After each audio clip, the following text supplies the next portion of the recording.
So, how's everyone doing? Welcome back, of course, to the channel. Pretty big conversation today. Really huge topic to discuss. You obviously know what it is. Everyone's been talking about it. You saw the title of this video. It's pretty much the biggest news in gaming right now, today, this week.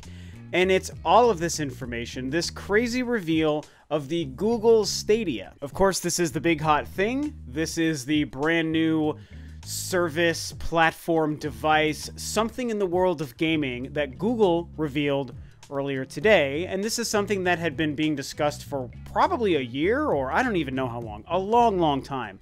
I think I first made a video about a rumor around a year ago. The idea of Google finally trying to enter into the gaming space. And I'm sure that, you know, with what happened today, we know that I'm sure over the past 2 or 3 years, Google was talking with many people and companies and developers within the industry about the fact that they were putting in place building blocks to eventually release some sort of gaming initiative.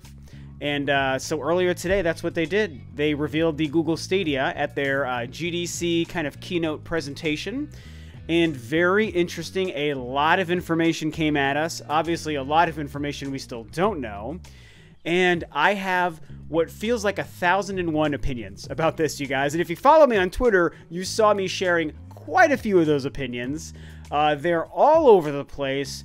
There's some good, there's a lot of not so good, and I just have been thinking all day about really where I think this might be taking us and what it is that the Stadia seems to be, and if it's the right direction, if it's the wrong direction, if it's a product for me, if it's a product not for me, and just how many questions we still don't even have answered. So obviously, I probably don't need to spend too much time on the recap of what the Stadia is, because you no doubt know all the details, and I'm sure many of you even watched the presentation at GDC this morning. You know, the quick elevator pitch is it's some sort of streaming service that they are boasting a lot of power behind, and the main kind of crux or hook to the idea of their service is the ability for somebody to be maybe watching a game being streamed, for example, and have quick, direct access to jump in and stream that game immediately, within like 5 seconds or whatever they quoted. You could be gaming and playing that exact same title that you saw Markiplier playing on a stream, and suddenly you're there playing the same game just because it's a game that you liked that he was playing. And they showed kind of these mock-ups of the interface where it shows the game being played, and then there's a couple of options on the side, and one of them was this big blue button that apparently was like, jump into game, and suddenly you can just be playing that game. And of course, again, all content streamed. So this is all digital, and it's also not downloaded content, at least as far as we know, or they seem to tell us today. This is all stuff being streamed. That's the big promise of this Google-specific all-digital future, is streamed content. It's all stuff coming from Google's servers somewhere in server farms and who knows where else somewhere around the world. You're not necessarily purchasing and owning a game or a product.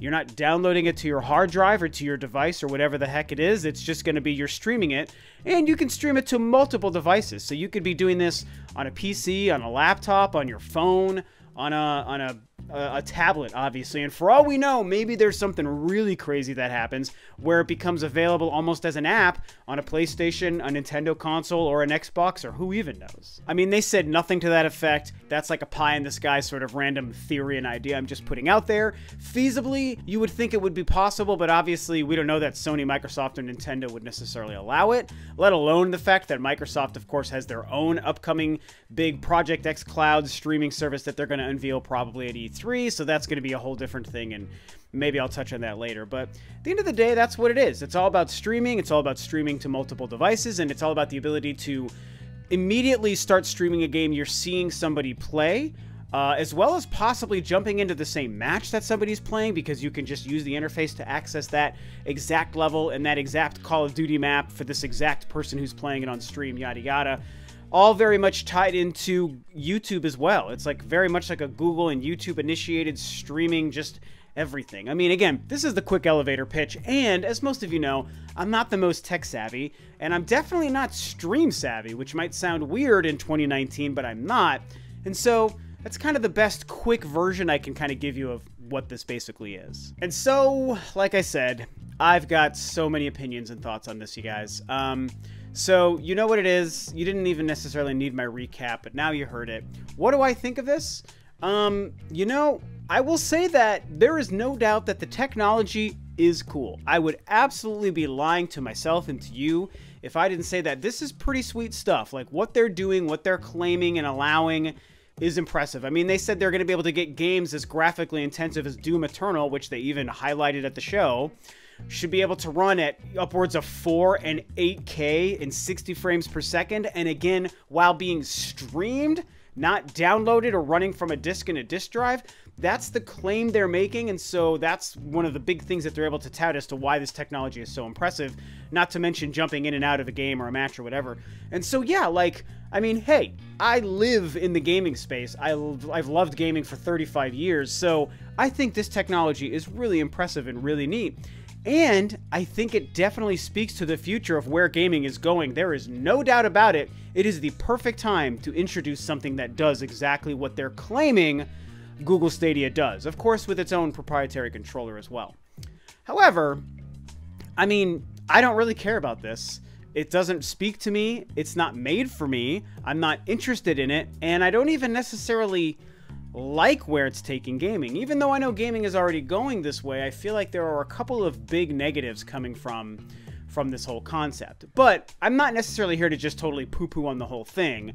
So I don't want to go super negative. I just want to kind of share my general feeling here. And it's just, you know, I know it's crazy for somebody who is a lifelong gamer and somebody who is playing and enjoying current modern relevant games and the relevant gaming landscape and ethosphere, and somebody who is a, I don't know, small to medium-sized YouTuber. I've been doing this for 5 years, talking about video games and Nintendo stuff, and clearly very immersed in the YouTube culture and the video game, video content, internet culture.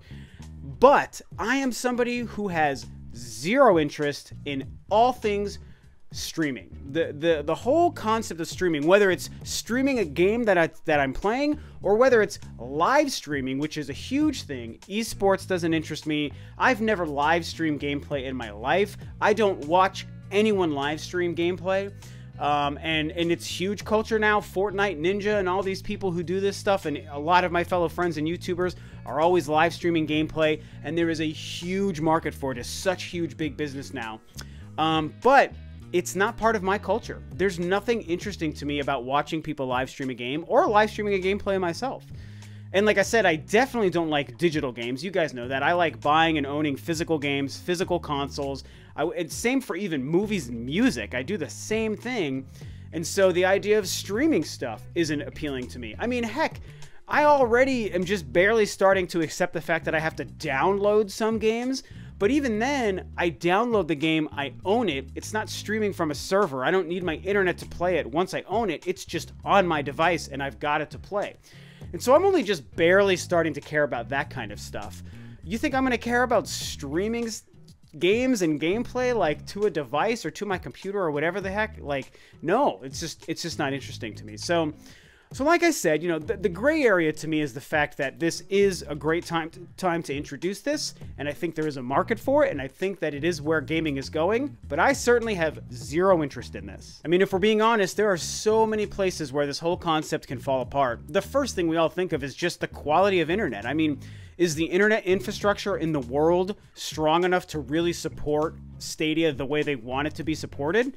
Probably not. And if it is, it's not, at least in the United States where I happen to live. I mean, we're known for having some of the worst internet on the planet, which for a country as big as we are is shocking and disappointing, but it is just what it is. So obviously the quality of internet speeds and connections probably isn't really in place to make something like Google Stadia worthwhile or viable.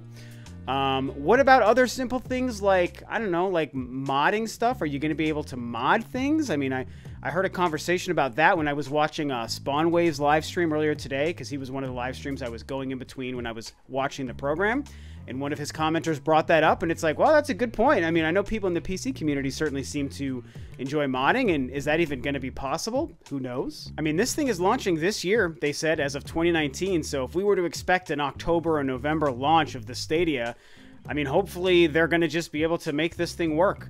And the quality of games, the quality of the streaming, the quality of the controller, all of these things, the library of games, hopefully that stuff is good to go and on point, you know? I mean, one of the things they did announce is they have their own kind of internal first-party studio that they've created specifically to create games for this, and it's actually head by Jade Raymond, which is pretty cool that she's kind of leading the charge there. So that's great. Like, new games, new content, that stuff is great, and a new place and a new way to play video games also is a good thing. So I do want to add that in here. Like, inherently, it's good. It's just that it doesn't speak to me. And part of the reason I also am down on this is the simple fact that not only is this a way of gaming that has no interest to me, this I think is also making a huge leap towards where I don't want gaming to go. I mean, gaming to me exists here where I like it the way it's always been, but we're making this path moving this way towards this other thing down here that I don't want gaming to be. And I feel like we're moving slow, but we're speeding up, but we still got a ways to go before it becomes something I don't want. Here comes the Google Stadia, and if successful, suddenly I think we're going to just get a huge leap in this direction, and we're going to make up a bunch of ground towards this all digital streaming, no physical box kind of thing that just is everything I don't really want gaming to be. And you know, hey, you can call me an old fuddy-duddy, you can call me stuck in the past, you can call me nostalgic, you can call me all of those things, and all I'll say is, you're right, and I don't care. I'm not ashamed of it. I know that I can't stop progress, but I can still state that I don't necessarily want progress to be what progress is. And just because I know gaming is going to go in a direction doesn't mean I'm not going to say, well, that sucks because I want it to be this. Soon it might be something that I don't necessarily enjoy. So, you know, it's all kind of guesses and theories because obviously the future could be 100 different things. Not to mention, as I just insinuated, this might not take off. So this might not be a huge leap that adds a bunch of progress towards this other future that I don't like. It might just be a dead stop and maybe this thing doesn't really take off or make a huge difference or what have you. Obviously, an interesting element is, like I hinted earlier in the video, is the fact that Microsoft is preparing to announce and launch some sort of service that seems very similar, Project xCloud, which we only know very little about, and so maybe we see Microsoft and Google, these two humongous titans of technology, really square off in this space. And while I don't really want ground to be made up in this all digital streaming space, I do have to say that I think that could be very interesting, and I would like to see where that's going to go. Because the other thing that this does that I don't like, beyond moving towards a space that I don't want gaming to go, is apparently being this boxless, console-less future, like, device thing. Like, okay, what I'm trying to say is Google Stadia is really just a service, right? So they're trying to bill it to people as this platform, and they're trying to state that it has a level of power, and it's more powerful than a PlayStation 4 and an Xbox One, and I joked about this on Twitter today. But it's not a device. It's not a piece of hardware. What is the power to this thing? There is no power. The power is Google has servers somewhere that's sending people temporary game files for them to play and stream until they stop streaming them and turn them off. So really, you have to have a laptop or a computer or a tablet that you're playing stuff on. Google isn't providing you anything other than servers and data. And as we presume, charging you a monthly or a yearly fee. You know, obviously selling you a controller, but they did also state that you could use controllers that isn't the Google proprietary controller, which seems cool, but also kind of weird. And it's, I mean, I half would have almost preferred if the controller itself was some sort of device that allowed you to access the internet or access your video games. I mean, that could be a really cool future where you have a controller that streams or plays video games on your TV or your computer monitor, as opposed to a box, a console like we've always had, something like that. But it's not. It's just some kind of service that we're paying for, like another service on top of the 10 trillion services we are all paying for now, whether it's movies or video game or music related services or just regular cable. We're just paying for things, and here's just probably going to be another one. I mean, to be fair, they didn't announce this stuff. They didn't necessarily confirm that it's not a console or a device or a computer. They basically said that, but they didn't actually confirm it. Nor did they give us pricing or a pricing structure or anything like that. Or actual factual games other than Doom Eternal, and I think NBA. So, I mean, there's just so much. You guys, I'm almost overwhelmed here. And I realize that I definitely am probably coming off like I'm straight ranting. And I'm trying not to rant, but I just have this many very passionate feelings about this. I'll try to sum this up here because I could probably make this another 10 minutes and I don't want to. To sum this up, again, the technology is cool. It's very impressive. It's very neat. And I appreciate that a company like Google is doing something with it. And there's a very good chance that maybe this thing comes and it does make a splash and is a big hit, but maybe it doesn't negatively impact the kind of true, traditional, actual gaming that I and many other people enjoy. Maybe it can just harmoniously coexist with all the stuff we've always been doing and it makes no difference, and that's great. But what it is not interesting to me. Where I think it could and is trying to take gaming, I do not like. I see it as an affront and an assault on my gaming fundamentals that I've spent the last 35 years enjoying. And I don't want to sound elitist or like a gatekeeper, because I do hate that kind of mentality. But I'm going to state how I truly feel, and I see it as an affront towards what gaming has always been. Something I've been experiencing for a long time, and that you all experience right here now today. And maybe what's going on with this could potentially change that for the future. And I expect, or I theorize, it could be changing it for the worse. But none of this is confirmed. This could all go in 100 directions, like I said. And, I mean, I guess I'm curious to see. I'm not excited to see where it's going to go, but I'm curious. What is this thing going to be like? What's it going to be like once it drops? How successful is it going to be? How quality is it going to be? What is Microsoft's answer to this? And what is that showdown between those two going to look like? And how long can I keep buying my physical consoles and my physical games? That's what I want to know, because that is what I care about. And the day that all that stuff goes away, with the rare exception, I probably wouldn't even be gaming too much anymore, you know? I'm probably going to stick around for when Metroid and Zelda games come out, and that's it. You know, once we go to this all-digital streaming nonsense future, if that happens in another 10 years. I'm here just for Metroid and Zelda, and everything else is probably bye-bye. But anyway, I'm getting ahead of myself by a decade or two, so let's not do that. Let's wrap this up. This is my quick knee-jerk, not quick, this is my long knee-jerk kind of reaction. More information will come out soon. This is just based on day one. This is everything came out today. We still have questions. My opinion could be shaped more in either direction as we understand more. I'm open to being optimistic about this, but Google has to show me. Based on what we saw today, I don't know, man. Controller and input lag and all that stuff is obviously a long-term problem. I just don't know about this, man. It's not for me, but it definitely made a lot of news. So what do you guys think about this? Are you excited about Stadia? Are you not? Do you agree with my opinions? Do you disagree with them? Are you yay or nay on the whole concept? Please discuss it. There's so much to talk about, and this video is a wrap. Thanks so much as always for tuning in, guys. This is Rob of Ro2R, and I'll catch you next time on another video.